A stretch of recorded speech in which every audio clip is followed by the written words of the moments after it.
Εδώ που έχουμε τη μουσική. Ωραία. Εδώ, στη γωνία.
Από κάτω, βοηθήστε λίγο.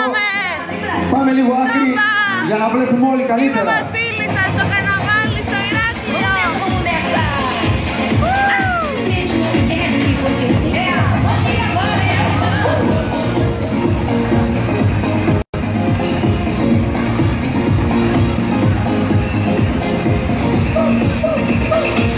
Ευχαριστούμε για την πολύτιμη προσπάθεια τους εθελοντές αμαρίτες του Ελληνικού Ερυθρού Σταυρού, καθώς επίσης την Ελληνική Αστυνομία, όλους τους εθελοντές του Δήμου.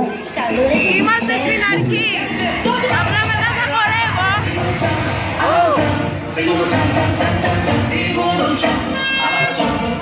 Προχωράμε.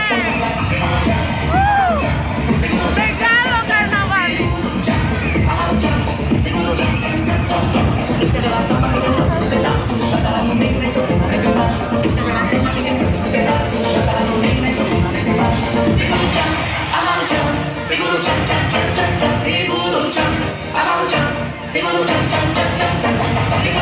Στη μουσική κάλυψη της εκδήλωσης είναι ο DJ Κάφα από το Smart Radio, το νέο ανερχόμενο μουσικό σταθμό, ξένο σταθμό της πόλης. Γιατί το Ηράκλειο είναι ζωντανή πολύ για πολλά. Για πάμε να φτιάξουμε το κέφι μας. Έλα όλοι καρνάβαλοι. Χρόνια πολλά. Χρόνια πολλά σε όλους. Χρόνια πολλά. Να αναβιώσουμε το καστρό καρναβάλι το οποίο υπενθυμίσατε πριν. Χρόνο με το χρόνο εμπλουτίζομαι και με άρματα καινούργια, αλλά ο κόσμος το έχει αγκαλιάσει και πραγματικά ελπίζω ότι θα γίνει κέντρο έλξης όχι μόνο της Κρήτης, αλλά και από όλη την Ελλάδα. Πραγματικά κάθε χρόνο ο πύχης ανεβαίνει. Θα δούμε φέτος ότι οι καρναβαλιστικές και τα άρματα είναι πολύ περισσότερα από πέρσι και από κάθε χρονιά. Αυτό προσπαθούμε όλοι για το καλύτερο, γιατί το Ηράκλειο ήταν και είναι μια ζωντανή πόλη.